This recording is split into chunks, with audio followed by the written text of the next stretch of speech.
आप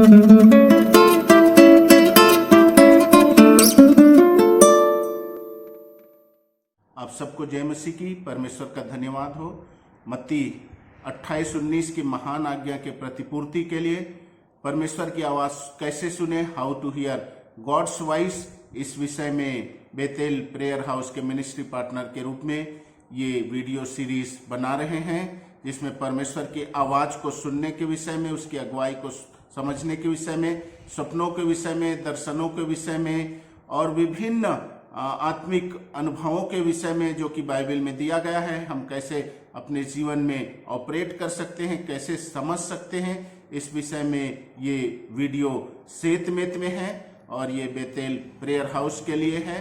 तो कृपया आप इसे सुने और आशीषित हो। परमेश्वर आपको बड़ी आशीष दे।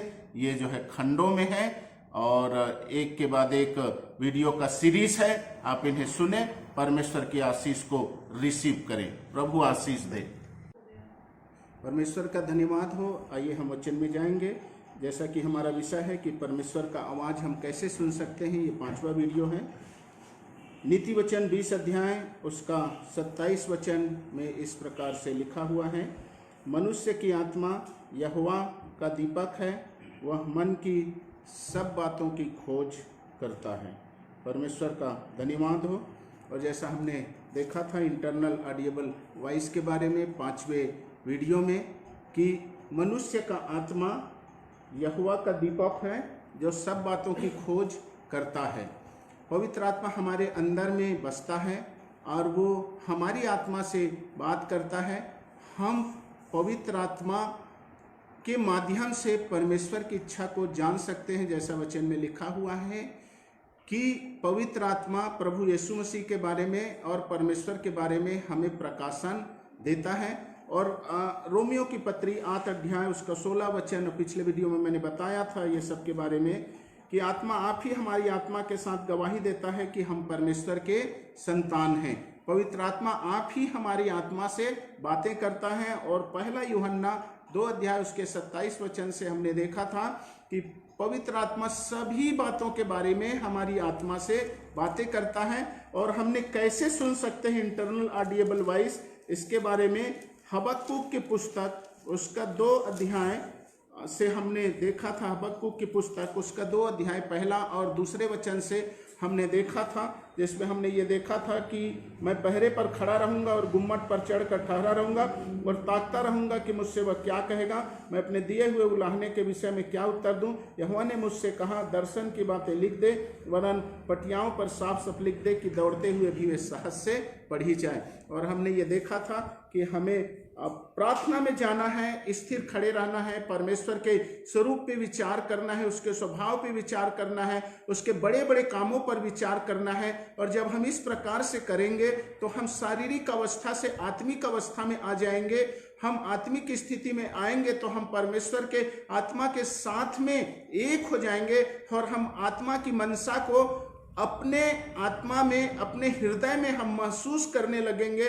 हम परमेश्वर के प्रकाशन को रिसीव करने लगेंगे। पवित्र आत्मा के साथ में हमारी आत्मा एक बहाव में आ जाएगा। पवित्र आत्मा के साथ हमें अंतर ज्ञान प्राप्त होने लगेगा। जब हम उसकी संगति में रहेंगे एक बहाव में आ जाएगा और हम परमेश्वर के प्रकाशन को प्राप्त करने लगेंगे, परमेश्वर की इच्छा को हम प्राप्त करने लगेंगे, परमेश्वर की मनसा को हम समझने लगेंगे। और इस प्रकार से हम परमेश्वर की आवाज को सुन सकते हैं जब हम उसके स्वरूप पर विचार करेंगे तब। अर्थात परमेश्वर की आवाज सुनने के लिए हमें उसके सानिध्य में जाना है, उसकी नजदीकी में जाना है और तब तक प्रार्थना करते रहना है। जैसे मैंने पिछले संडे में बताया था यशायाह की पुस्तक से कि यशायाह जो है पूरी रात भर प्रार्थना करते रहा। और मैंने प्रकाशित वाक्य की पुस्तक से यूहन्ना का उदाहरण देकर के बताया था 1 अध्याय और 4 अध्याय से कि पहले यूहन्ना को आत्मा में आने में देर लगा, लेकिन 4 अध्याय में लिखा है कि मैं तुरंत ही आत्मा में आ गया। तो ये हमारी प्रार्थना है, ये हमारी संगति है कि हम आत्मिक अवस्था में आ जाएं। हम त्रिभागी हैं, आत्मा, प्राण और देह। और परमात्मा की या पवित्र आत्मा की इच्छा को हम अपनी आत्मा में जान सकते हैं। उस जैसे हम शरीर में हैं हम एक दूसरे की आवाज को सुन सकते हैं, देह में है इसलिए। वैसे ही आत्मिक दुनिया में इस प्रकार से बातचीत नहीं होती है, बल्कि परमात्मा की मनसा को, परमेश्वर की मनसा को हमारी आत्मा समझ जाती है। हम जो मन में सोचते हैं वो परमेश्वर तक पहुंच जाता है, और परमेश्वर जो बातें बोलना रहता है वो हमारे तक पहुंच जाता है। इस प्रकार से हम उसे रिसीव करते हैं, हम प्राप्त करते हैं। जैसा कि हम उत्पत्ति के पुस्तक से ही जानते हैं कि परमेश्वर कम्युनिकेशन करने वाला, बात करने वाला परमेश्वर है। उसने कहा आओ हम मनुष्य को अपने स्वरूप और समानता में बनाए, अर्थात त्रियक परमेश्वर ने एक दूसरे से कम्युनिकेट किया, एक दूसरे से बात किया। और नया जन्म के द्वारा जब हम परमेश्वर के संतान बनाए जाते हैं, हम रिडीम्ड कर दिए जाते हैं, हम उद्धार को प्राप्त कर दिए जाते हैं, हमारी स्पिरिट रिन्यू कर दिया जाता है, नया बना दिया जाता है, तो हम परमेश्वर के आत्मा के साथ में कम्युनिकेट करने में सक्षम हो जाते हैं। कई बार इस प्रकार से होता है कि हम यदि कुछ बातें गूगल में सर्च कर रहे हैं, ऑडियो के द्वारा हम कुछ बोलते हैं तो गूगल कुछ और दिखाता है। इसका मतलब यह है कि हमने जो बोला है उसको गूगल ने कुछ और समझा है, उसको हमारी बातें समझ में नहीं आई है। तो परमेश्वर हमसे क्लियर बात करता है, लेकिन कभी कभी हम रिसीव करने में, प्राप्त करने में, चूंकि हम अपने हिसाब से सोचते हैं, इसलिए उसे प्राप्त करने में परमेश्वर जो बात बोला है वो एज इट इज हम अर्थ नहीं लगा पाते हैं, एज इट इज प्राप्त नहीं कर पाते हैं। इस प्रकार से होता है। तो इसके लिए ये नहीं है कि परमेश्वर सही से हमें कम्युनिकेट नहीं कर रहा है, परमेश्वर हमें कम्युनिकेट कर रहा है, लेकिन हम चूंकि आत्मिक अवस्था में नहीं आए हैं, इस कारण से या तो हम प्राणिक अवस्था में हैं या हम दैहिक अवस्था में हैं, जिसके वजह से शरीर की अवस्था में है, जिसकी वजह से हम परमेश्वर की बात को ठीक से हम समझ नहीं पा रहे हैं। तो हबक्कुक की पुस्तक में जैसा लिखा हुआ है 2 अध्याय में, हम उसी से आगे बढ़ेंगे। इसमें लिखा है मैं अपने पहरे पर खड़ा रहूंगा और गुम्मट पर चढ़कर ठहरा रहूंगा। जैसे एक सैनिक अपने पहरे पर खड़ा रहता है, वैसे ही मैं प्रार्थना की वेदी पे स्थिर रहूंगा। परमेश्वर की आवाज सुनने के बारे में हबक्कुक को परमेश्वर का उत्तर, कैसे उसने परमेश्वर की आवाज को सुना, इस बारे में बता रहा है। वो निरंतर प्रार्थना में बने रहेगा और परमेश्वर जो ऊंचे पर विराजमान है उस पर विचार करेगा कि वो मुझसे क्या, विचार करते रहेंगे कि परमेश्वर मुझसे क्या कहेगा। हम इंतजार में रहेंगे, हम वेट करते रहेंगे, हम उसके स्वरूप पर विचारते रहेंगे, और जब हम ऐसा करते रहेंगे हम आत्मिक स्थिति में आ जाएंगे तो परमेश्वर हमसे बात करेगा। और जब वो बात करेगा तो एक बहाव होगा, परमेश्वर की उपस्थिति होगा, हम उस बहाव में आ जाएंगे और परमेश्वर की आवाज को उस समय में हम सुन सकेंगे। परमेश्वर की आवाज को हम कॉन्शियस के द्वारा सुन सकते हैं।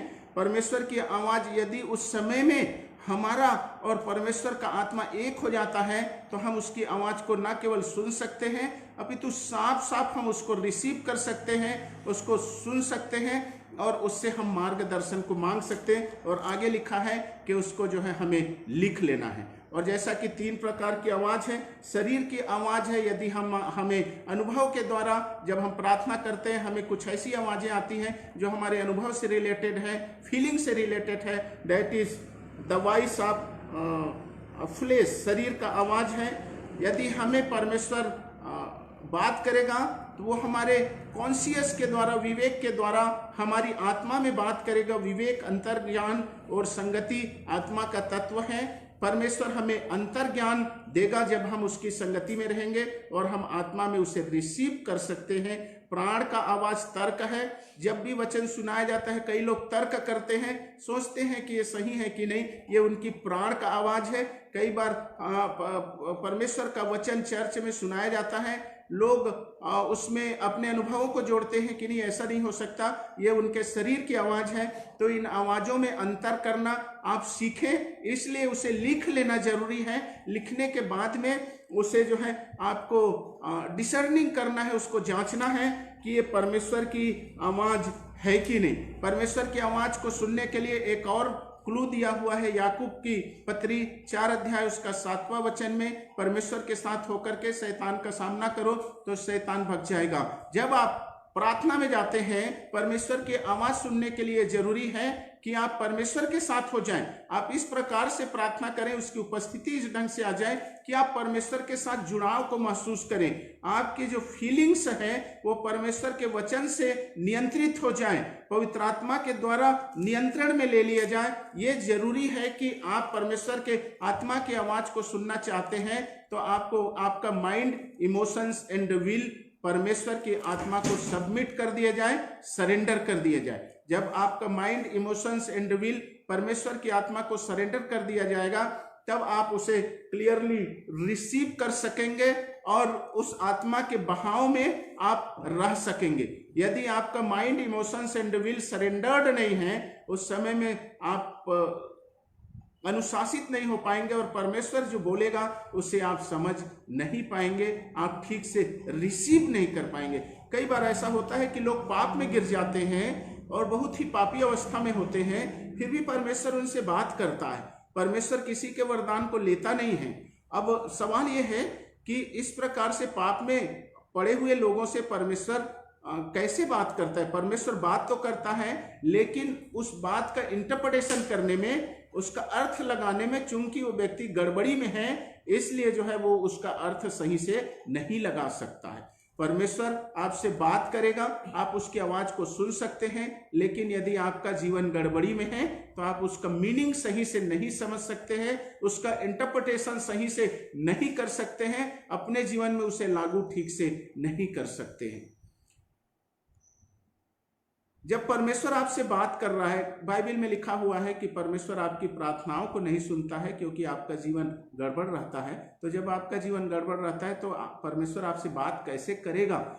दूसरी बात यह है कि परमेश्वर की आवाज को सुनने के लिए आपको अपने जीवन को सीधे मार्ग पे रखना है, सही मार्ग पे। यदि आपके जीवन में कोई पाप है तो परमेश्वर के साथ हो लेने के लिए पहले आपको कन्फेशन करना पड़ेगा, पापों से पश्चाताप करना पड़ेगा, अपने आप को पूरी तरह से सबमिट करना पड़ेगा। आपका सरेंडर्ड लाइफ परमेश्वर के उपयोग के लिए होता है और परमेश्वर की आप आवाज को सुन सकते हैं। यदि आप सरेंडर्ड नहीं हैं तो परमेश्वर की आवाज को आप सही से समझ नहीं सकते, उसका अर्थ नहीं लगा सकते, आप इंटरप्रिटेशन नहीं कर सकते हैं इस बारे में। तो फर्स्ट ये है कि आप परमेश्वर के साथ हो लें का मतलब ये है कि आप अपने पापों से मन को फिराएं। ऐसे कोई भी बात जो आपके विवेक को दोषी ठहराता है, जैसा कि पौलुस बोलता है कि हमारे विवेक भी पवित्र आत्मा में गवाही देता है, अर्थात जब आप परमेश्वर के पास जाते हैं आपका विवेक जो है शुद्ध होना चाहिए। ऐसी कोई भी बातें जो आपके विवेक में है, आपको विवेक आपको दोषी ठहरा रहा है, तो आप उसे पश्चाताप कर लें। जब आप पश्चाताप कर लेंगे तो आप हृदय से परमेश्वर की भक्ति कर सकते हैं, आराधना कर सकते हैं और परमेश्वर की आवाज को आप सुन सकते हैं। दूसरा, रेसिस्ट द डेविल, माने शैतान का विरोध करें। जब आप प्रार्थना में जाते हैं बहुत सारे विचार आते हैं, कई सारी चीजें आती हैं, आप उसका विरोध इस रीति से कर सकते हैं कि आप परमेश्वर के वचन के द्वारा, क्योंकि परमेश्वर गांठ गांठ और गुदे गुदे को वार पार छेदता है। आप जब प्रार्थना में जाते हैं आपके मन में कई सारे विचार आते हैं,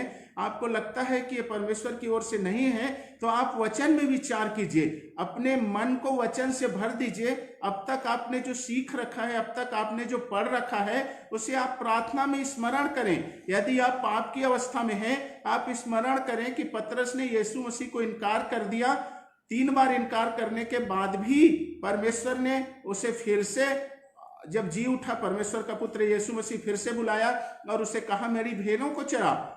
जब आप पाप की अवस्था में हैं, आप याद करें कि परमेश्वर इतना दयालु है कि ये यीशु मसीह ने पतरस को फिर से स्थापित किया। उस पाप करने वाली स्त्री को कहा कि जा मैं भी तुझ पर दोष नहीं लगाता। आपके मन में इस प्रकार की दोष की भावना आती है जब आप परमेश्वर के पास जाते हैं और परमेश्वर के वचन को सुनने के लिए आप तैयारी के साथ में जाते हैं और इस प्रकार की बातें आपके साथ में आती है, आपके माइंड में आत्मिक युद्ध चलते हैं, तो आप परमेश्वर के वचनों को याद कीजिए और आपके परिस्थिति से संबंधित जब वचन आपके मन में आएगा, दैट इज अ रेमा वर्ड।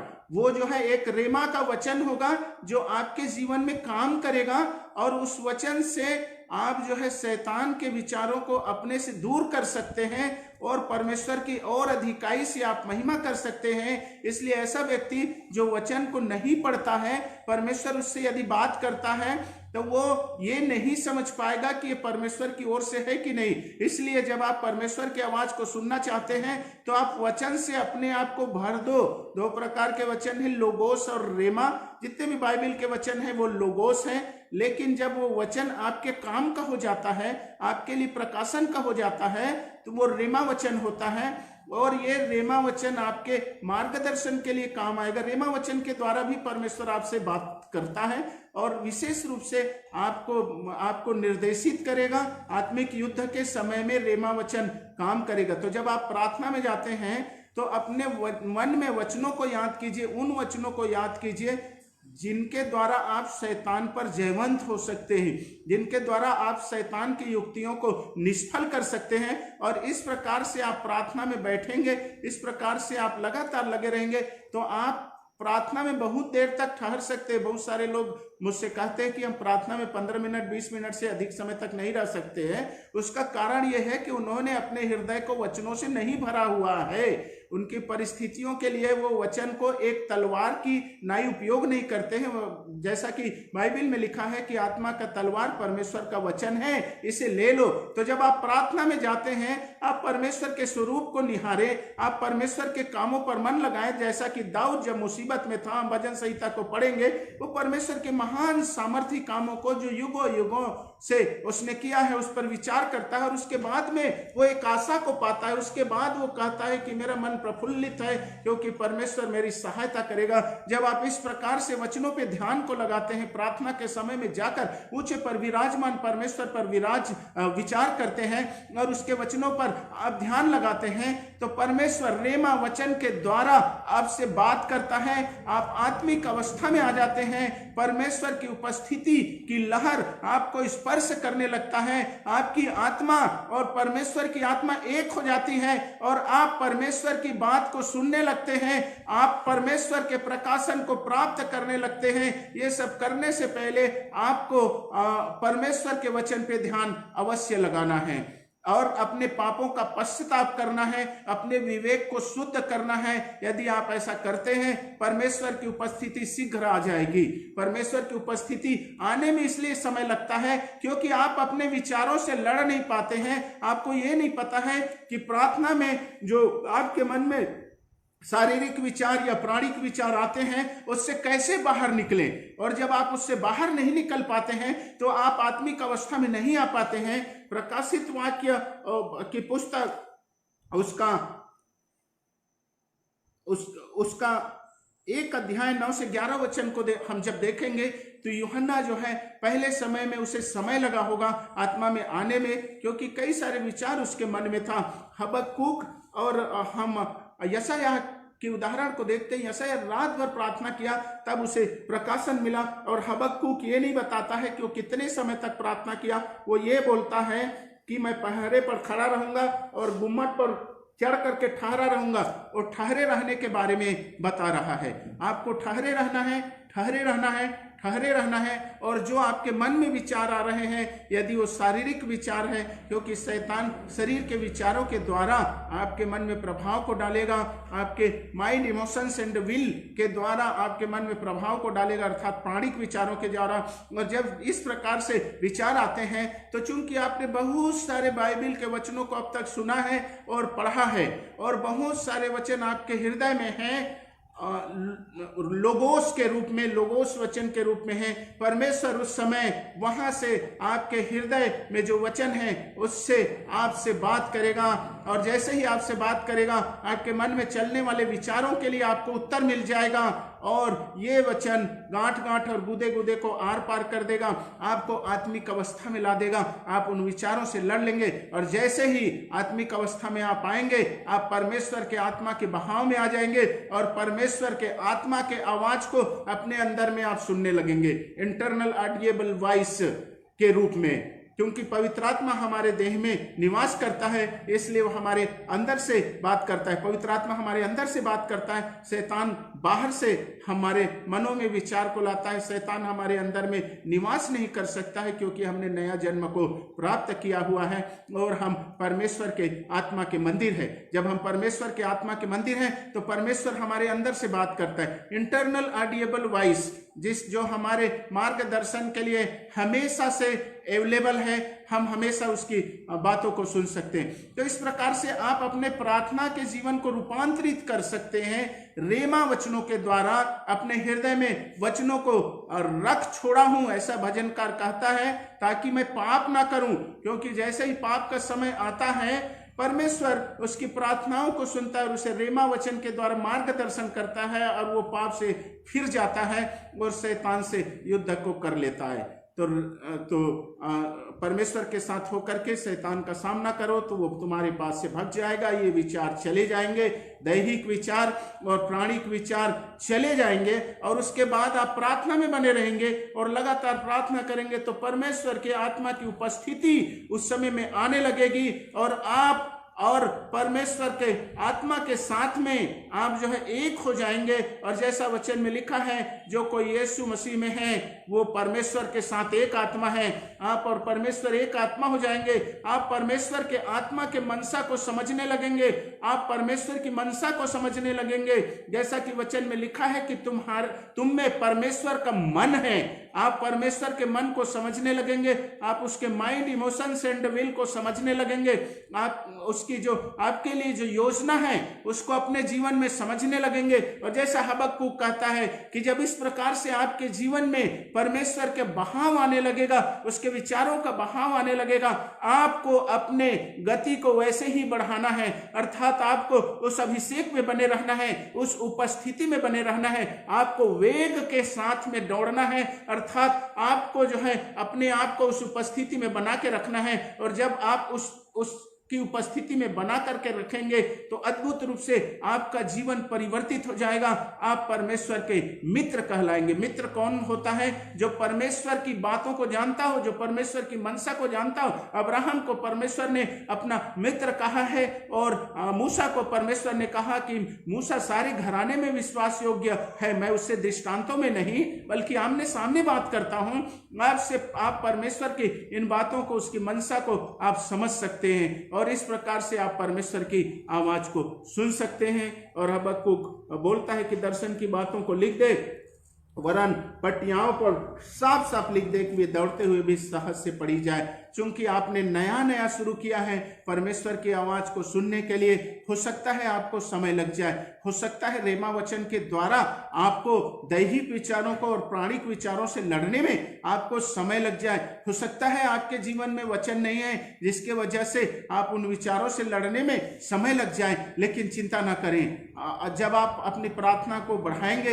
हो सकता है पहले दिन आपके साथ में 7 घंटे 8 घंटे में परमेश्वर की उपस्थिति आए, लेकिन प्रार्थना बंद ना करें और जो है लगातार लगे रहें। और जब आपके प्रार्थना के समय में परमेश्वर की उपस्थिति आती है, उसकी आवाज को सुनते हैं, आप उसे लिख लें, आप उसे लिख लें। और जैसे ही जिस समय आप उसकी उपस्थिति में आएंगे और परमेश्वर आपसे बातें करेगा, आप में एक सुपरनेचुरल फेथ आएगा। जिस फील्ड के लिए, यदि आपके परिवार से संबंधित, यदि आपके कलीसिया से संबंधित, यदि आपके मित्रों से संबंधित, यदि आपके परिस्थितियों से संबंधित, यदि आपके रिवार्ड से संबंधित, आपकी बुलाहट से संबंधित किसी भी बारे में परमेश्वर आपसे उस समय में बात करता है, तो आपके अंदर में उसके आवाज के साथ में एक सुपरनेचुरल फेथ होगा, एक जो है अलौकिक विश्वास होगा, जो आप में एक उत्साह को भर देगा। आप में यह विश्वास आएगा कि ये वचन जो है निश्चित रूप से पूरा होगा।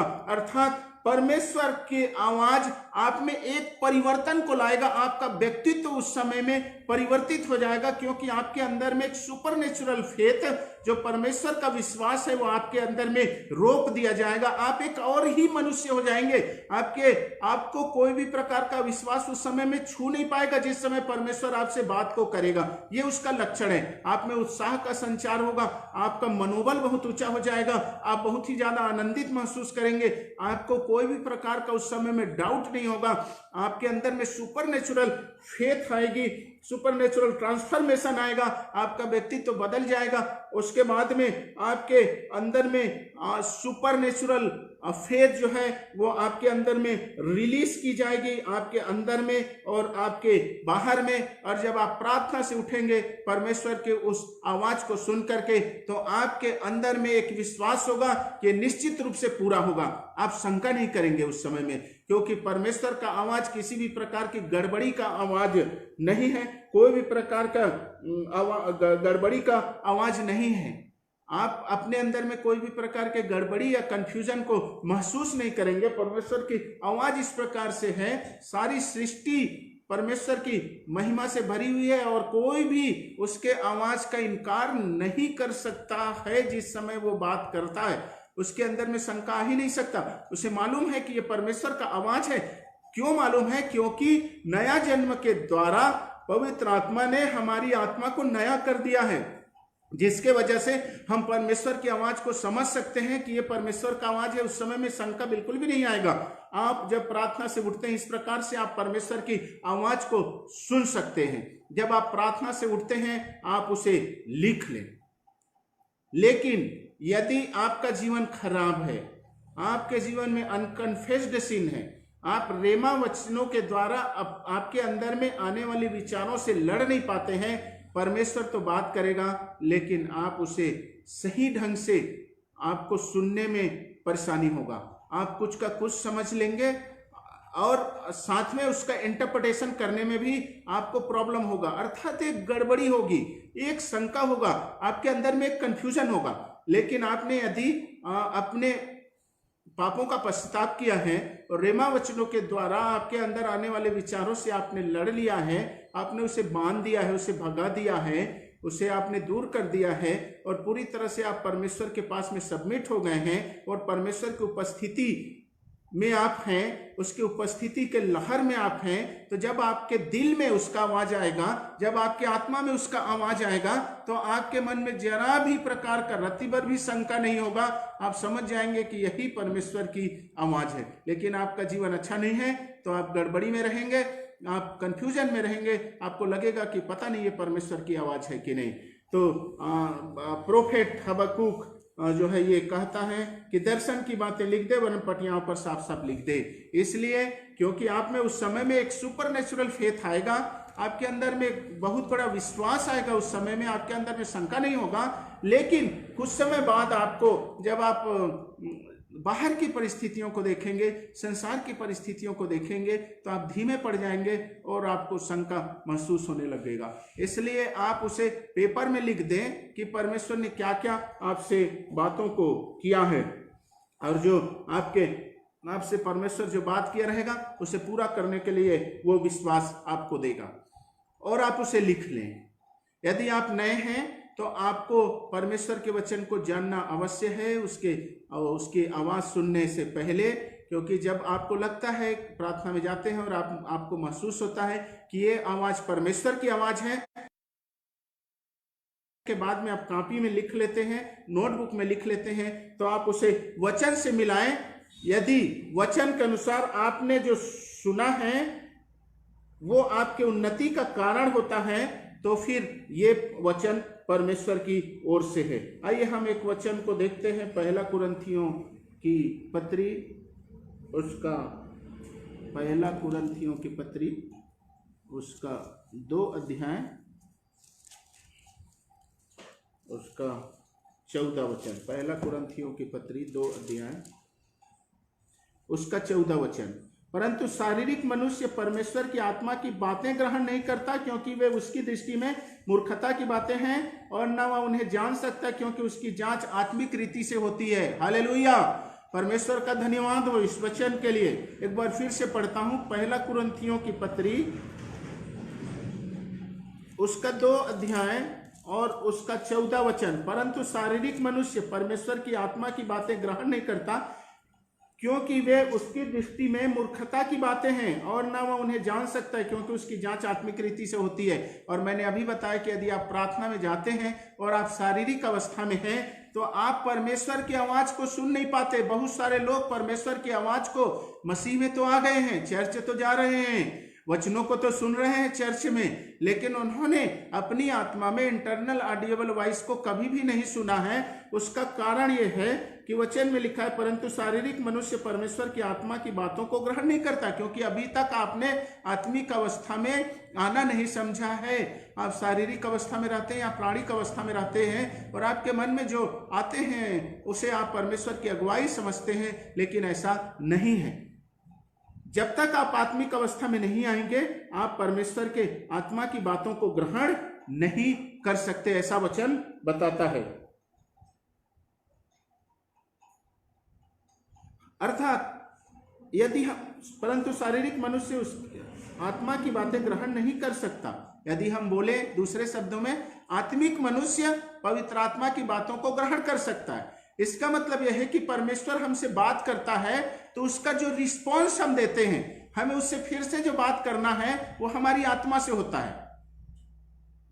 पवित्र आत्मा जब हमसे बात करता है, आपसे बात करता है, तो उसका रिस्पॉन्स हमारे आत्मा के माध्यम से ही हो सकता है। हम अपने प्राण के द्वारा पवित्र आत्मा के साथ में बात नहीं कर सकते, हम अपने शरीर के द्वारा पवित्र आत्मा के साथ में बात नहीं कर सकते। आत्मा से आत्मा बातें करता है, इसलिए हमें आत्मिक अवस्था में आना है। और शारीरिक मनुष्य आत्मा की बातों को नहीं समझ सकता है, क्योंकि आत्मा का कम्युनिकेशन आत्मा से होगा, पवित्र आत्मा का कम्युनिकेशन हमारी आत्मा के साथ में होगा, हमारे प्राण के साथ में नहीं हो सकता है। इसलिए आपको आत्मिक अवस्था में आना है, और आत्मिक अवस्था में आने के लिए आपको प्रार्थना में जाना है, और रेमा वचनों के द्वारा आपके शारीरिक विचारों से और प्राणिक विचारों से आपको युद्ध करना है। एक और वचन को देखते हैं, 2 कुरिन्थियों की पत्री 3 अध्याय,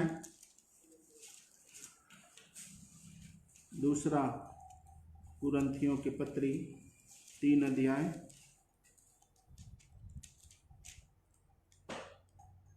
उसका 6 वचन, जिसने हमें नई वाचा के सेवक होने के योग्य भी किया, शब्द के सेवक नहीं परंतु आत्मा के, क्योंकि शब्द मारता है परंतु आत्मा जिलाता है। जब आप पवित्र आत्मा की उपस्थिति में आते हैं और परमेश्वर की आत्मा के, पवित्र आत्मा की बातों को आप अपनी आत्मा में सुनते हैं, तो आप में एक नया जीवन का संचार होगा। आप नएपन को महसूस करेंगे,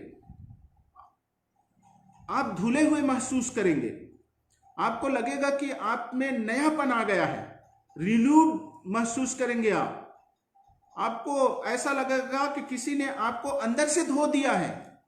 आपको ऐसा लगेगा कि आपने अद्भुत शांति को प्राप्त की है, क्योंकि आत्मा मारता नहीं है, आत्मा जिलाता है। मूसा के शब्द जरूर दोष लगाते थे, लेकिन परमेश्वर का आत्मा आप पर दोष नहीं लगाता, आपको पश्चाताप के लिए कायल करता है कि जब आप पश्चाताप करें तो आप में नयापन हो, आप परमेश्वर की मेल को महसूस कर सके, आप परमेश्वर के शांति को महसूस कर सके। जब परमेश्वर आपसे बात करता है, आप अपने में नएपन को महसूस करेंगे। आपको ऐसा लगेगा कि आपके अंदर को नया बना दिया गया है, आप उत्साह से भर जाएंगे। यदि आप निराशा की अवस्था में प्रार्थना में गए हैं, प्रार्थना से उठने के बाद में आप नए बल से प्राप्त करेंगे। जैसा वचन में लिखा है कि मैं उकाब की नाई उड़ूंगा, मैं नया बल को प्राप्त करूंगा। परमेश्वर की आवाज आपको नया बल देगा, आपके अंदर में सुपरनेचुरल फेथ आएगी, आपके हृदय में रोपी जाएगी, अलौकिक विश्वास आपके हृदय में रोप दी जाएगी, आप और ही मनुष्य हो जाएंगे। हालेलुया। और परमेश्वर का धन्यवाद हो, यदि इस प्रकार से हो रहा है तो आप परमेश्वर की आवाज को सुन रहे हैं। यदि आप प्रार्थना में जाते हैं और आप में नया उत्साह नहीं आता है, नयापन नहीं आ रहा है, तो आप परमेश्वर की आवाज को नहीं सुन रहे हैं, अपितु कहीं किसी और की आवाज को आप सुन रहे हैं। तीसरी एक और चीज है, जब आप परमेश्वर की आवाज को सुनते हैं, आपका हृदय शांति से भर जाता है। गलातियों 5 अध्याय उसके 22 वचन में आत्मा के फलों के बारे में लिखा हुआ है, 9 फलों के बारे में। आप भर जाते हैं धीरज से, आप भर जाते हैं शांति से, आप भर जाते हैं कृपा से, आप भर जाते हैं भलाई से, आप भर जाते हैं प्रेम से। आत्मा के फल आपके अंदर में आ जाता है। आप भर जाते हैं विश्वास से,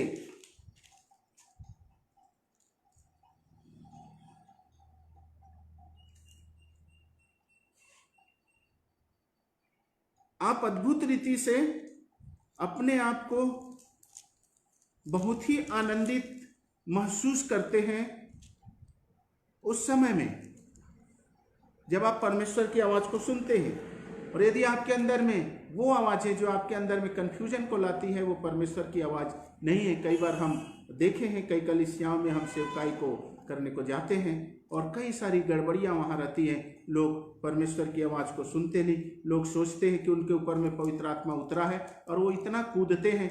कूदना और नाचना कोई बुराई बात नहीं है, लेकिन यदि आपके कूदने से दूसरा विश्वासी को धक्का लग रहा है, दूसरे विश्वासी के को डिस्टरबेंस हो रहा है, तो ये पवित्र आत्मा नहीं है, क्योंकि पवित्र आत्मा व्यवस्था का आत्मा है। और जब पवित्र आत्मा की उपस्थिति किसी कलीसिया में होता है तो वहां एक क्रम होता है, वहां परमेश्वर की उपस्थिति बहती है लहरों के जैसा। और यदि कोई आत्मा में नृत्य भी कर रहा है, आत्मा में डांस भी कर रहा है, तो दूसरे को धक्का नहीं देगा वो। और यदि कोई धक्का दे रहा है और इस प्रकार से हाथों और पैरों को मार रहा है जिससे कलीसिया में अव्यवस्था आ रही है, तो ये पवित्र आत्मा की ओर से नहीं है। ऐसे आत्मा को हमें जांचने की जरूरत है। तो वैसे ही जब हम परमेश्वर के सानिध्य में जाते हैं, हबक्कुक की पुस्तक उसके 2 अध्याय पहले और दूसरे वचन के अनुसार, तो आपके अंदर में आत्मा के फल आएंगे, आपके अंदर में आत्मा के फल रोपे जाएंगे। आप बड़ी ही आनंद को महसूस करेंगे।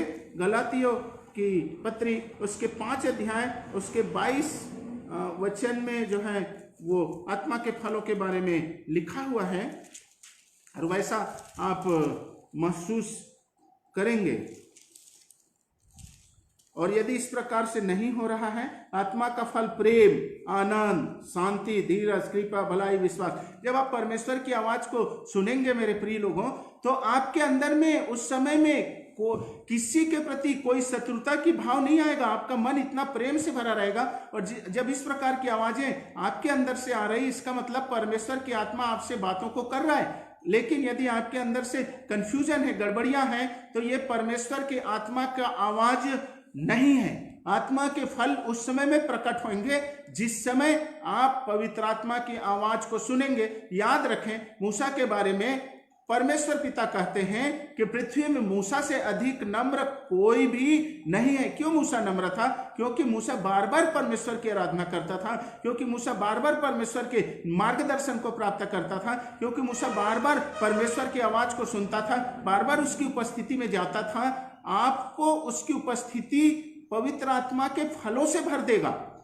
यदि कोई व्यक्ति सामर्थ्य के काम करता है, हमें जांचने की जरूरत है कि यह सामर्थ्य का काम परमेश्वर की ओर से है कि नहीं।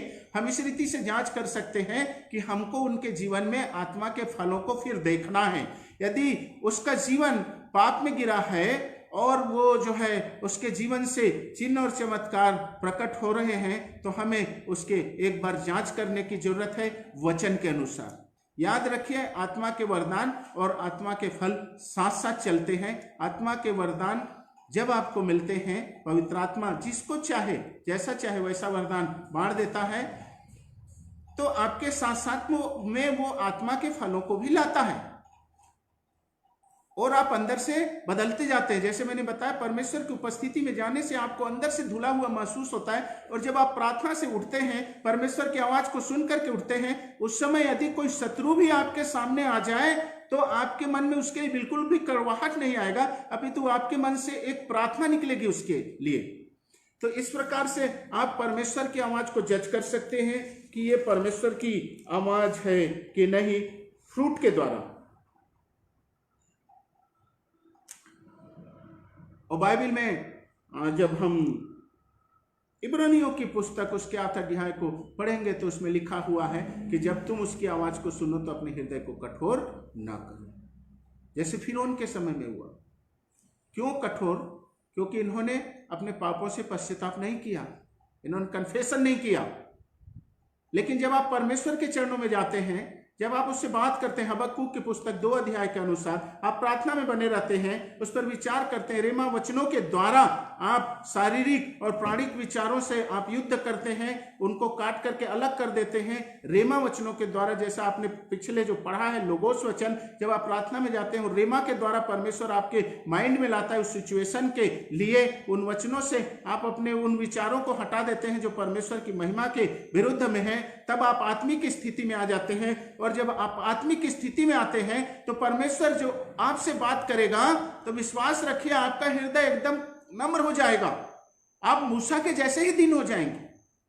तो जो ये 8 अध्याय में जो लिखा है इब्रानियों की पत्री में, वो उन लोगों के लिए है कि जो आत्मिक दशा में नहीं थे। जैसा हमने अभी देखा है पहला कुरिन्थियों उसका 2 अध्याय और उसके 14 वचन में कि शारीरिक मनुष्य शरीर की बातों पर मन लगाता है, परमेश्वर की बातों को समझ नहीं सकता है। तो जब आप आत्मिक स्थिति में आ जाते हैं आपका हृदय नम्र हो जाता है, कठोर नहीं रहता है। बहुत सारे लोग बोलते हैं कि ब्रदर पास्टर साहब मैं परमेश्वर के पास जाता हूं, उसका आवाज को तो सुन नहीं पाता, लेकिन मेरा हृदय भी पता नहीं ऐसा नम्र नहीं हो पाता है। इस कारण से क्योंकि आप अभी भी शारीरिक स्थिति में हैं, आप अभी भी प्राणी की स्थिति में हैं। आप इनसे जैसे ही रेमा वचनों के द्वारा आप दूर हो जाएंगे, रेमा वचनों का आप उपयोग करेंगे आत्मिक युद्ध के लिए, और जैसे ही आप आत्मिक स्थिति में आप आएंगे आपके हृदय उसके प्रेम से भर जाएगा, परमेश्वर के प्रेम से आपका हृदय भर जाएगा। क्योंकि परमेश्वर की उपस्थिति जब लहरों की नाई चलेगा, आपको स्पर्श करेगा, तो आप इतना प्रेम महसूस करेंगे, इतना प्रेम महसूस करेंगे, आपके हृदय से आएगा कि हे परमेश्वर मुझे तेरी उपस्थिति से अलग ना कर। जैसा कि दाऊद कहता है, भजनकार कहता है कि कहीं के 1000 दिन से अच्छा है कि परमेश्वर के आंगन में एक पल रहना। आपको महसूस होगा कि किसी भी संसार में 1000 दिन रहने से अच्छा है कि परमेश्वर की उपस्थिति में मैं बने रहूं। आपको यह होगा कि मैं संसार के हर एक प्रकार के राज्य और हर एक प्रकार की संपत्ति को त्यागने के लिए तैयार हूं। जब आप परमेश्वर की आवाज को सुनेंगे, उसके आवाज में वो मधुरता है, उसके आवाज में वो प्रेम है, आप प्रेम से भर जाएंगे। आप भूल जाएंगे कि आपके जीवन में क्या चीजें हुई हैं। आपको अपना पाप स्मरण नहीं रहेगा। आप परमेश्वर को स्वीकार करने लगेंगे और परमेश्वर आपको स्वीकार करने लगेगा। याद रखें, आपका डर का कारण आपका पाप है। जब आप कन्फेशन कर लेंगे, जब आप पाप के विचारों से लड़ लेंगे वचन के अनुसार, जब उसका जवाब दे देंगे, शैतान आपके मनों में विचार को लाता है, तो आपके और परमेश्वर के बीच में आप कुछ भी नहीं है। आप महसूस करेंगे कि परमेश्वर आपको गला लगा रहा है, आप महसूस करेंगे कि परमेश्वर आपसे प्रेम कर रहा है, आप महसूस करेंगे कि परमेश्वर आपके अंदर में शांति को भर रहा है, आप महसूस करेंगे कि आप एकदम सही जगह में हैं, आप महसूस करेंगे कि यही मुझे होना था, आप महसूस करेंगे कि यही मेरा स्थान है। आपको कुछ बातें याद नहीं आएंगी, आप किसी और चीजों की इच्छा नहीं करेंगे। आप उस समय में परमेश्वर आपसे बातें करेगा और आप सुनेंगे। आप परमेश्वर से कुछ मांगने की इच्छा नहीं होगी, क्योंकि उसकी उपस्थिति आपके लिए सब कुछ होगा। उसकी उपस्थिति आपके लिए बड़ा आनंद का कारण होगा। मेरे प्रिय लोगों, क्या आप ऐसी स्थिति में आए हैं? क्या आप छोटी बातों से संतुष्ट हो जाते हैं? क्या आप सोचते हैं कि परमेश्वर आपके दैनिक आवश्यकताओं को पूरा कर दे? क्या आप उस आनंद में आए हैं? क्या आप इस स्थिति में आकर के परमेश्वर की आवाज को सुने? यदि नहीं, तो आप अभी मसीही जीवन में शुरुआत बस की है। आपने बस शुरुआत किया है। आपके लिए अभी बहुत कुछ बाकी है। आपको आगे बढ़ने की जरूरत है, आपको प्रार्थना करने की जरूरत है, आपको आगे जाने की जरूरत है। और जब परमेश्वर की आवाज को सुनते हैं, मैंने कहा हबक्कूक की पुस्तक 2 अध्याय, आप उसे लिख लें। और आप यदि नए शुरुआत किए हैं, आप उसे लिख लें, क्योंकि आप परमेश्वर की आवाज को, परमेश्वर के हर एक संतान सुन सकते हैं। मेरी भेड़ें मेरी आवाज को सुनते, हर एक संतान सुन सकते हैं, हर लोग उसे सुन सकते, समझ सकते। आप उसे लिख लें। हो सकता है उसमें से बहुत सारी चीजें, चूंकि आप नए हैं इसलिए बहुत सारी बातें आपकी मन की हो, जिसे आपने परमेश्वर की आवाज को समझ रखा है। और जब आप प्रार्थना से बाहर आते हैं, आप उसे मिलाएं। यदि आपने जो सुना है वो वचन के अनुसार है, वचन से मैच करता है, तो वो परमेश्वर की आवाज है। दूसरे दिन फिर से आप जाएं और आपने समझ लिया है पहले दिन की प्रार्थना से कि परमेश्वर की आवाज कैसे होती है। दूसरे दिन अधिकाई से आप और आवाज को सुनेंगे, तीसरे दिन और आवाज को सुनेंगे, और इस प्रकार से होगा कि आप परमेश्वर की आवाज को पूरी तरह से समझने लगेंगे। आपने जो आवाज सुना है उसका कैसे समझेंगे कि ये परमेश्वर की आवाज है? Test. Does it edify, exhort and comfort. पहला कुरिन्थियों 14:3। जो आपने आवाज सुना है, क्या वो प्रोत्साहन के लिए है? क्या वो शांति के लिए है? क्या उन्नति के लिए है? क्या उपदेश के लिए है? यदि ऐसा है तो परमेश्वर की आवाज है। आपने जर्नलाइजिंग करना शुरू कर दिया है। प्रार्थना में जाएं, सुने, उसको जर्नलाइजिंग करें, लिखें। लिखने के बाद में आप उस पर मनन करें, विचार करें। तो पहला कुरिन्थियों 14:3 के अनुसार,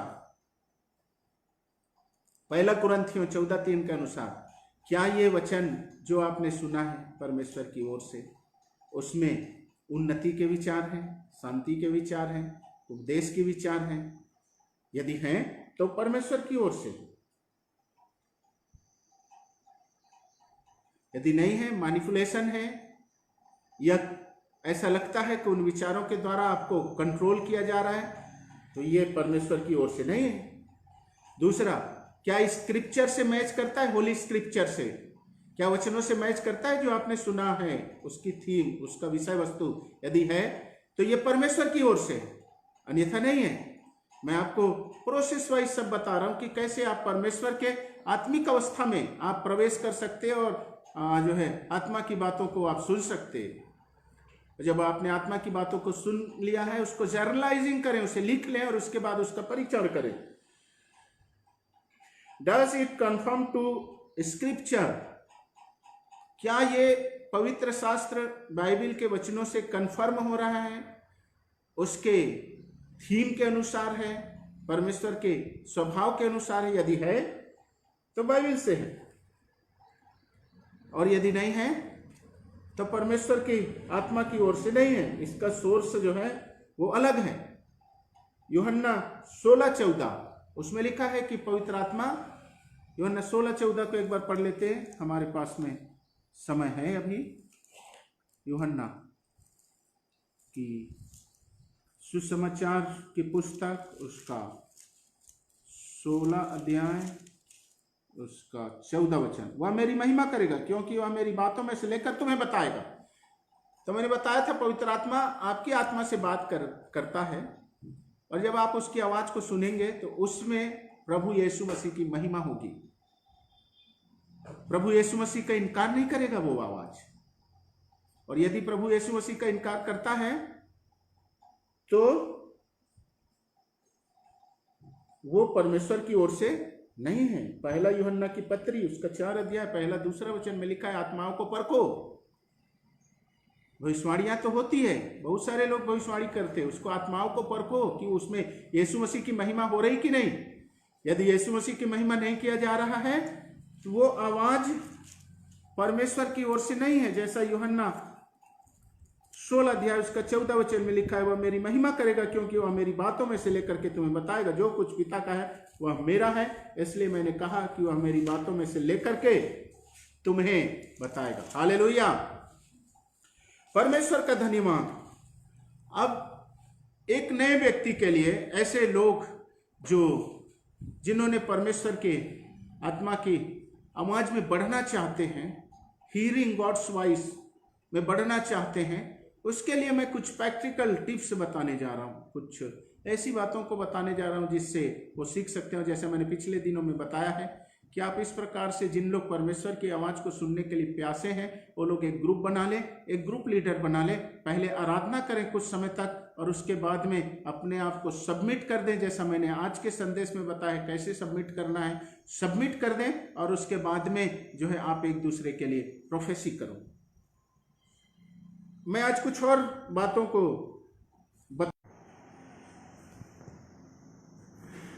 और जब आप इस प्रकार से करते हैं, जब आप एक ग्रुप बनाते हैं, पहले गाना गाते हैं, प्रार्थना करते हैं, अपने आप को सबमिट करते हैं और उसके बाद में एक दूसरे के लिए प्रोफेसी करते हैं। और भी मैं आज एक स्टेप्स को बता रहा हूँ। जब आप परमेश्वर की बातों को सुन लेते हैं, जैसा हबक्कुक की पुस्तक के अनुसार आप परमेश्वर की बातों को सुन लेते हैं, तो आपको क्या करने की जरूरत है? स्टेप 1, पहला step, test the word. Test the word, आपने जो सुना है उसे परीक्षण करें। और जैसा मैंने अभी अभी बताया है कि यदि वो वचन के अनुसार है और यदि उससे यीशु मसीह की महिमा हो रहा है, पहला कुरिन्थियों 14:3 के अनुसार, यदि वो उन्नति का कारण है, शांति का कारण है, प्रोत्साहन का कारण है, ऐसे से मैच करता है, तो ये परमेश्वर की ओर से है। अब आपने परमेश्वर के वचन को सुन लिया है।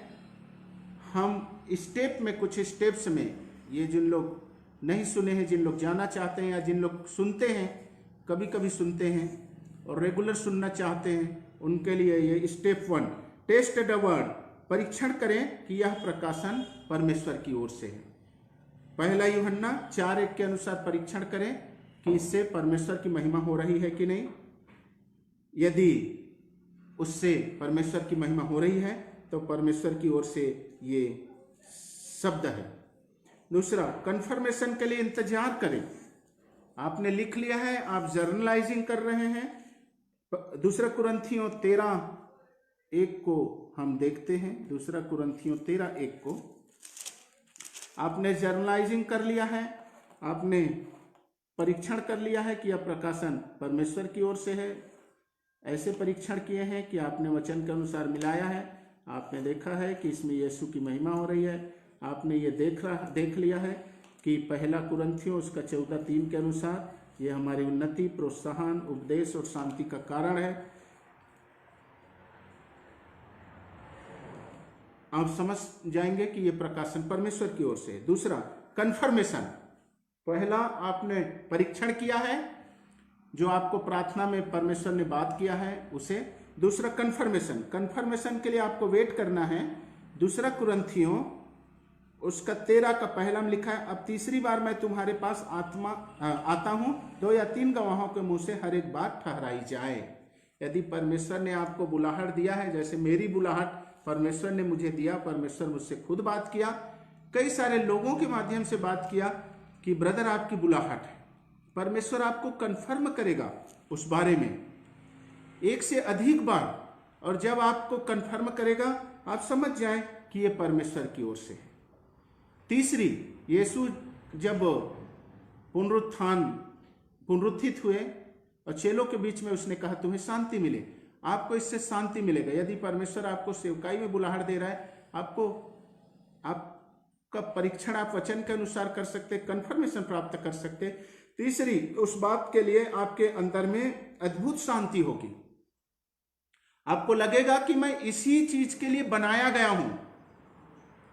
एक इंसान जानता है कि परमेश्वर जो बात करता है, उसकी आत्मा में उसे महसूस होता है कि मैं इसी बात के लिए ठहराया गया हूं, इसी बात के लिए बुलाया गया हूं। आप में से जिनकी भी बुलाहट है, जिनको भी परमेश्वर ने बुलाया है, वो सब जानते हैं, अंदर से उन्हें महसूस होता है, शांति महसूस होता है।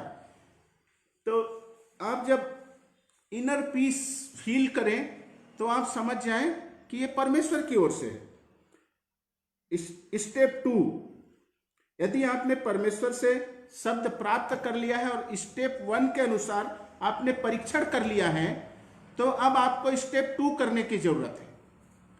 स्टेप 2 का पहला, आपने जो वचन प्राप्त किया है, आपसे परमेश्वर ने जो बात किया गया है, उसके अनुसार देखें कि इससे आपके चर्च में, आपके परिवार में, आपके इर्द गिर्द के लोगों में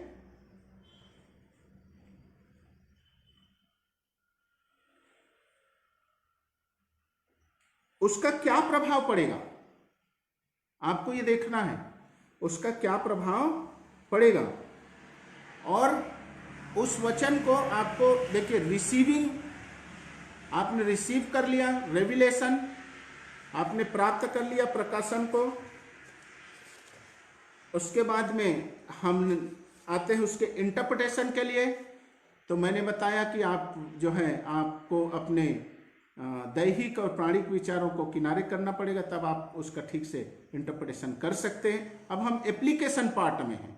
एप्लीकेशन पार्ट में आपने टेस्ट कर लिया है कि ये परमेश्वर की ओर से है, सही है, मिलान कर लिया है। दूसरा, जब आपने शब्द को प्राप्त कर लिया है, यदि आपने परमेश्वर के शब्द को प्राप्त कर ली है, तब कंफर्म हो गया है, तब आपको ये विचार करने की जरूरत है कि ये जो शब्द हैं ये परमेश्वर की ओर से प्राप्त हुए हैं, इसका क्या प्रभाव पड़ेगा आपके जीवन में, आपके परिवार के जीवन में, आपके मित्रों में, आपके चर्च लाइफ में, आपके स्पिरिचुअल लाइफ में, और उसके अनुसार आपको क्या स्टेप्स लेने की जरूरत है। दूसरा, उस वचन के अनुसार आपको उस वचन का पूरा होने के लिए आपके जीवन में क्या कोई कैरेक्टर इशू है आपके जीवन में। यदि कैरेक्टर इशू है तो आपको चेंजेस होने की जरूरत है, आपको और भी पश्चाताप की जरूरत है। तीसरा, कैसे लागू करें,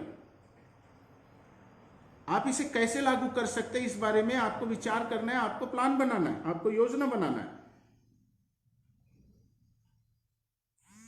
उसके बाद में लास्ट, आपको परिपक्व व्यक्ति से, एक मेंटर से जो इस फील्ड को जानता हो, प्रोफेसी के फील्ड में हो, परमेश्वर की आवाज जो लंबे समय से सुनता हो, उससे आप सलाह लें कि इस विषय में क्या करना है। ये 4 चीजें आपको स्टेप 2 में करना है। उसके बाद स्टेप 3 होता है। स्टेप 3 में कीमत का परीक्षण करें एवं क्या आप यह चुकाने के लिए तैयार हैं। आपने अपने जीवन में कई सारी योजनाएं बना रखी हैं, आप देखें कि परमेश्वर के इस वचन के अनुसार उन योजनाओं का क्या होगा। क्या वो योजनाएं डिले होंगे, क्या वो योजनाओं को छोड़ना पड़ेगा, यदि छोड़ना पड़ेगा तो छोड़ दीजिए, अन्यथा परमेश्वर का जो वचन है, याद रखिए इजरायलियों को परमेश्वर ने कहा, मूसा से बात किया कि मिस्र से इजरायली लोग कनान देश 40 दिन में पहुंच जाएंगे, लेकिन उन्हें 40 साल लगा, क्योंकि ये स्टेप्स का उन्होंने पालन नहीं किया। स्टेप 1 वो लोग समझ गए कि परमेश्वर की ओर से, मूसा परमेश्वर का दास ठहरा गया। स्टेप 2 उन्होंने उसे लागू भी किया, मिस्र से छोड़ करके निकल गए, लेकिन वो स्टेप 3 में कीमत चुकाने के लिए तैयार नहीं हुए। उन्हें फिर मिस्र की याद आने लगी, वो मिस्र के लहसुन, प्याज और बहुत सारी चीजों को याद करने लगे, मनभावनी वस्तुओं को। तो स्टेप 3 कीमत का परीक्षण करें एवं क्या यह चुकाने के लिए तैयार हैं। यदि आप चुकाने के लिए तैयार हैं तो परमेश्वर का वचन निश्चित रूप से आपके जीवन में पूरा होगा, अन्यथा आपको लगेगा कि ये भविष्यवाणी, ये परमेश्वर की बात जो है आपके जीवन में गलत हो रही। उसका कारण परमेश्वर नहीं, उसका कारण जो है सोर्स नहीं है, बल्कि रिसीव करने वाला है, आप हैं उसका कारण। तो आप कीमत का परीक्षण करें, क्या वर्तमान योजना परिवर्तित, देरी होगा, छोड़ना होगा, छोड़ दीजिए आप। दूसरा, उस वचन को पूरा होने के लिए क्या आपके जीवन में कोई ट्रेनिंग की जरूरत है, कोई संगति की जरूरत है, कोई फेलोशिप की जरूरत है, आप करिए। यदि जरूरत है तो इसका परीक्षण कीजिए। तीसरा, कौन से संसाधन की जरूरत है आपके लिए, आपको क्या खरीदना पड़ेगा, क्या करना पड़ेगा, वो कर लीजिए। उसके बाद में आपके लिए आपको कितने समय प्रार्थना की जरूरत होगा उसे पूरा करने के लिए, आप वो कर लीजिए। और चौथा, आप ये मत सोचिए कि लोग इसके बारे में आपको क्या कहेंगे। यदि आप ये कर लेते हैं, परमेश्वर का वचन आपके जीवन में निश्चित रूप से पूरा होगा। एप्लीकेशन पार्ट है, रिविलेशन, इंटरप्रिटेशन एंड एप्लीकेशन। परमेश्वर के आवाज सुनने के 3 पार्ट है। आवाज सुनना रिविलेशन है, उसको समझना इंटरप्रिटेशन है, और उसे पूरा करना जीवन में, यदि वो लागू हो, पूरा करना है, तो उसके लिए एप्लीकेशन पार्ट में आपको ये करना होगा। आपको समझना होगा कि परमेश्वर की वचन परमेश्वर के आत्मा के द्वारा आपको दिए गए हैं। परमेश्वर का प्रकाशन, परमेश्वर ने आपकी आत्मा में बात किया, आप उसकी कीमत को पहचानिए और उसके लिए तैयार हो जाइए और आगे बढ़िए। और ऐसा करते हैं आप तो निश्चित रूप से परमेश्वर आपको आशीष देगा। और परमेश्वर ने जिन शब्दों से आपको बातें की है वो निश्चित रूप से आपके जीवन में पूरा होगा। और इस प्रकार से आप करते जाते हैं तो आप परमेश्वर की आवाज़ को लगातार सुनते रहेंगे, आप ग्रो करते रहेंगे, ग्रोइंग इन द प्रोफेटिक। आप भविष्यवक्ताई के सेवकाई में बढ़ते रहेंगे और एक दिन आपके जीवन से सामान्यतः मैंने बताया है कि पवित्र आत्मा सभी से बात करता है, सबको प्रकाशन मिलता है। लेकिन यदि आप इस प्रकार से करेंगे, भविष्यवाणी का वरदान आपके जीवन में काम करने लगेगा। और उसके बाद में यदि आप लगातार इस प्रकार से आगे बढ़ते रहेंगे तो ऑफिस ऑफ द प्रोफेट की सेवकाई में आप आगे बढ़ेंगे। परमेश्वर का धन्यवाद हो। इस समय में प्रार्थना का समय है। हालेलुया। धन्यवाद पिता परमेश्वर, आपके नाम की महिमा होने पाए। यीशु मसीह आपके इच्छा को चाहते हैं, जितने लोगों ने आज इस संदेश को सुना है होने दीजिए, आपकी आवाज़ को सुन सके, पवित्र आत्मा आगे बढ़ने पाए, आपकी महिमा होने पाए, आपकी दया होने पाए पिता परमेश्वर। एक एक लोगों को आशीष दीजिए पिता परमेश्वर। भाई जेम्स परमेश्वर आपकी सेवकाई को बढ़ाने जा रहा है, भाई परमेश्वर आपकी सेवकाई को बहुगुणित करने जा रहा है, बहुगुणित करने जा रहा है। आपकी एक बड़ी आवश्यकता परमेश्वर पूरी करने जा रहा है।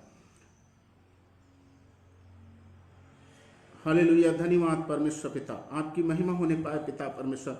धन्यवाद देते हैं पिता परमेश्वर, धन्यवाद देते हैं पिता परमेश्वर, धन्यवाद देते पिता परमेश्वर। बहन प्रिंसी को परमेश्वर चंगा करने जा रहा है, बहन प्रिंसी को परमेश्वर चंगा करने जा रहा है। और ये जिस बहन के बारे में परमेश्वर मुझे बता रहा है, एक गुलदस्ता, एक ऐसे एक चॉकलेटी कलर के एक पोट में एक गुलदस्ता रखा हुआ उसके घर में, बहन प्रिंसी के घर में परमेश्वर बहन प्रिंसी को चंगा करने जा रहा है, चंगा करने जा रहा है, बहन प्रिंसी को चंगा करने जा रहा है। हालेलुया। धन्यवाद परमेश्वर पिता, आपके नाम की महिमा करते।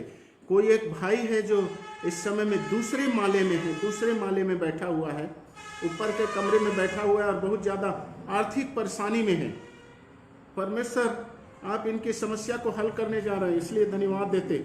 आप इनकी समस्या को हल करने जा रहे हैं, इसलिए धन्यवाद देते, धन्यवाद देते, धन्यवाद देते, धन्यवाद देते परमेश्वर पिता, धन्यवाद देते पिता परमेश्वर, धन्यवाद देते पिता परमेश्वर, धन्यवाद देते परमेश्वर पिता। आपकी महिमा होने पाए पिता परमेश्वर, धन्यवाद देते पिता परमेश्वर, धन्यवाद परमेश्वर पिता। भाई संदीप रायजादा, भाई संदीप रायजादा परमेश्वर आपको व्यवस्थित करने जा रहा है। आप परमेश्वर की आत्मा के प्रभाव में आकर के आप आगे बढ़ने जा रहे हैं। परमेश्वर आपके जीवन को दिशा देने जा रहा है, आपको एक काम देने जा रहा है, परमेश्वर आपको व्यवस्थित करने जा रहा है। हालेलुया। धन्यवाद देते पिता परमेश्वर, धन्यवाद देते पिता परमेश्वर। भाई संजय सिंह, भाई संजय सिंह परमेश्वर आपको आशीष देने जा रहा है। आपके पत्नी के साथ में आपका समस्या है, परमेश्वर उसे हल करने जा रहा है। भाई संजय सिंह परमेश्वर आपको आशीष देने जा रहा है। आपकी पत्नी के साथ में आपका संबंध ठीक नहीं है, परमेश्वर आप दोनों के संबंध को हरा भरा करने जा रहे हैं। और आपके बेटी का स्वास्थ्य अच्छा नहीं रहता है, परमेश्वर उन्हें चंगा करने जा रहा है। हालेलुया। धन्यवाद परमेश्वर पिता, धन्यवाद परमेश्वर पिता, धन्यवाद परमेश्वर पिता, धन्यवाद परमेश्वर पिता। भाई विनोद विधुर हैं, भाई विनोद जो है विधुर हैं, इस समय में उनकी